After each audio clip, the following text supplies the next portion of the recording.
Hello students, welcome to study zone. আজকের ভিডিওতে আমরা দেখব ক্লাস 6 এর বাংলা পার্ট 12 মানুষ মানুষের জন্য সম্পূর্ণ প্রশ্ন উত্তর। তো প্রথম কি বলেছে দেখো, গীতিকারের পরিচয়। গীতিকারের নাম ডক্টর ভূপেন হাজরিকার সম্পূর্ণ পরিচয় এখানে দেওয়া আছে, এটা তোমরা শিখবে কারণ এখান থেকে অনেক শর্ট কোয়েকশন আসতে পারে। তারপর দেখো এসে জেনে নেই কি বলেছে। মধ্যযুগে সমগ্র পৃথিবীতে মানুষ বেচা কেনার প্রথা প্রচলিত ছিল, যা কৃতদাস প্রথা নামে পরিচিত। তো এগুলো তোমরা শিখবে, তোমাদের বইয়ের মধ্যে যেগুলো এক্সট্রা দেওয়া থাকে এগুলো শেখা অনেক প্রয়োজন। কারণ এখান থেকে যদি একটা কোয়েকশন আসে, দেখো কৃতদাস প্রথা বলতে কি বুঝো, তুমি বুঝতেই পারবে না যে কোয়েকশনটা কোথা থেকে এলো, কিন্তু তোমাদের বইয়ের মধ্যে দেওয়া ছিল কৃতদাস প্রথা।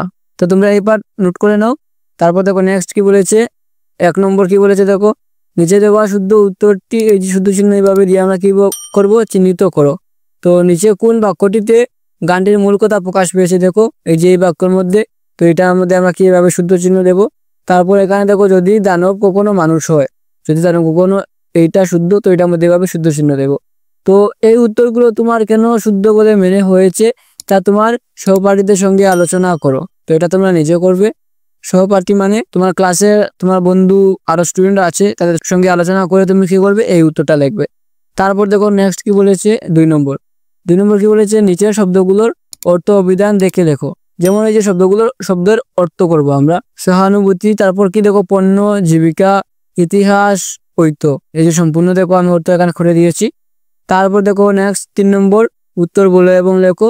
গানটিতে মানুষের জন্য মানুষের কিভাবে চিন্তা করা উচিত বলে গীতিকার বলেছেন। এই যে তার উত্তর।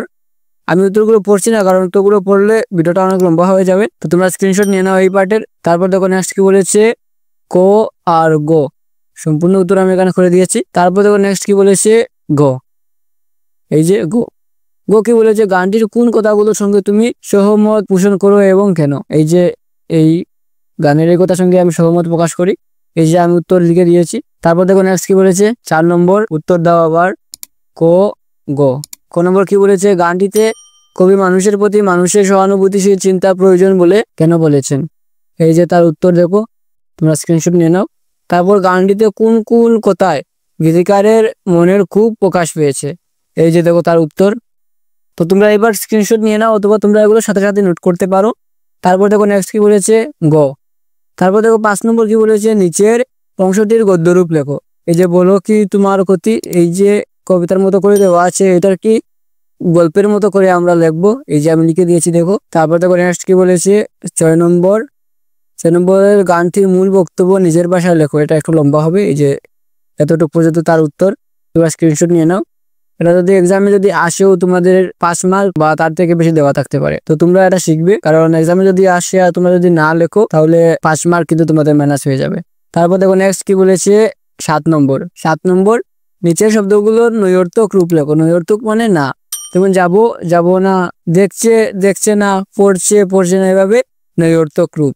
তারপর দেখো কি বলেছে, 8 নম্বর, নিচের শব্দগুলোর বিপরীতার্থক শব্দ লেখো। যেমন সবল, দুর্বল, বুল, ঠিক, এগুলো কি বিপরীত শব্দ। তারপর দেখো 9 নম্বর, এসো দাদার উত্তর খুঁজি। কবিতার যে 3 বর্ণের একটি শব্দ আছে, যার প্রথম 2 বর্ণের অর্থ প্রাণী, এটা এবং হবে, এবং শেষের 2টি বর্ণ বুঝায় জঙ্গল। শব্দটি বের করে লেখো। কবিতার মধ্যে দেওয়া আছে দেখো জীবন।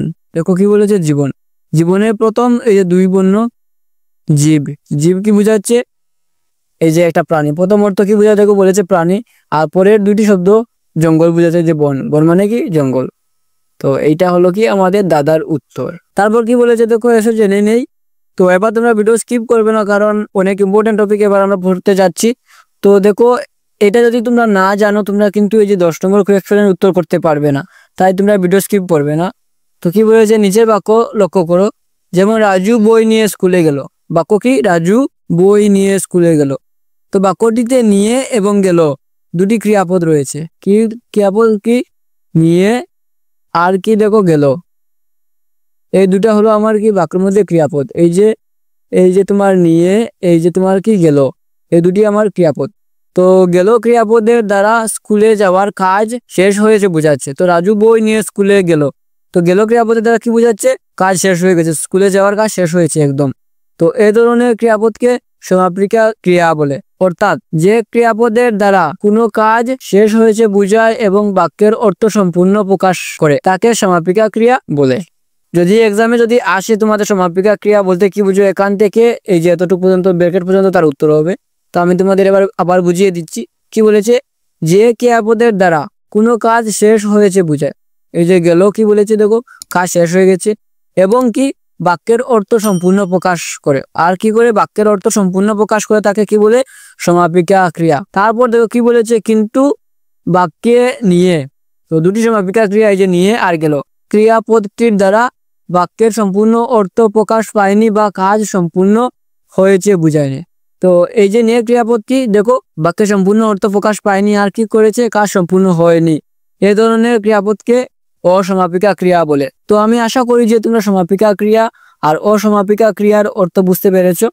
আর এই যে দেখো, সাধারণ ধাতুর পরে ইয়া, ইলে, ইতে যুগে অসমাপিকা ক্রিয়া হয়।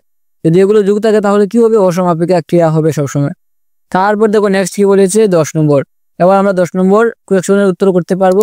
নিচের ক্রিয়াপদগুলি উপযুক্ত বাক্সে বসাও। তো এখানে কি বলেছে দেখো, অসমাপিকা ক্রিয়া আর এখানে সমাপিকা ক্রিয়া। তুমি উদাহরণ দেখো, খেয়ে আর খেয়েছে, কাজ একদম শেষ হয়ে গেছে। তো পড়তে, পড়বে।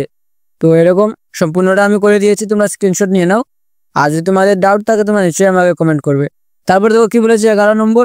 11 নম্বরে এই দেখো সম্পূর্ণ উত্তর আমি করে দিয়েছি, তোমরা স্ক্রিনশট নিয়ে নাও। এগুলো আমি পড়ছি না, কারণ এগুলো যদি আমি পড়তে চাই ভিডিও অনেক লম্বা হয়ে যাবে। তারপর দেখো নেক্সট কি বলেছে 12 নম্বর। 12 নম্বরও এই যে উত্তর আমি করে দিয়েছি। তারপর দেখো 13 নম্বর কি বলেছে, ছাত্রছাত্রীরা নিজে চেষ্টা করো, ক্লাস টিচারেরও সাহায্য নিতে পারো। তো এগুলো তোমরা নিজে নিজে করার চেষ্টা করবে। তো দেখো এরকম কিছু কোয়েকশন আছে যেগুলো আনসার তোমাদের নিজেদেরকেই করতে হবে। তারপর দেখো কি বলেছে 14 নম্বর, তোমরা প্রত্যেকে তোমাদের ভালো এবং মন্দ দিকগুলো একটি তালিকা প্রস্তুত করো এবং মন্দ দিকগুলো দূর করার জন্য তুমি কি করবে। তো দেখো এটা হলো তোমার ভালো দিক, যেটা মন্দ দিক। নিশ্চয়ই সবার ভালো দিকও থাকে, মন্দ দিকও থাকে। তো তুমি তোমার মন্দ দিকগুলো তোমাদের কি করতে হবে, এগুলো ঠিক করতে হবে। তো ঠিক করার জন্য তুমি কি করবে সম্পূর্ণটা তোমাকে লেখার জন্য বলেছে। যেমন ভালো দিক, এই যেটা তোমার ভালো দিক, মন্দ দিক এটা তোমার মন্দ দিক। তো এই আনসারগুলো তোমরা তোমাদের নিজের মতো করে লিখবে, কারণ তোমার মন্দ দিক তো আমি বলতে পারবো না। তাই তোমরা নিজে নিজে চেষ্টা করবে এজ ইট ইজ না লেখে নিজের মতো করে এই কোয়েকশনের আনসারটা লেখার। তারপর দেখো কি বলেছে, এই যে মন্দ দিক দূর করার উপায়, আমি উপায় রেখে দিয়েছি, তোমরা স্ক্রিনশট নিয়ে নাও। তারপর দেখো নেক্সট কি বলেছে। তো এই কোয়েকশনের সাথে সাথে আমাদের এই ভিডিও এখানে কমপ্লিট হলো। নেক্সট ভিডিওতে আমরা নেক্সট চ্যাপ্টার ডিসকাস করব। ভিডিওটি যদি তোমার জন্য হেল্পফুল হয়ে থাকে ভিডিওটি লাইক করে শেয়ার করে দেবে। আর যারা যারা নতুন চ্যানেলে, প্লিজ তোমরা চ্যানেলটিকে সাবস্ক্রাইব করে দেবে। Thanks for watching this video.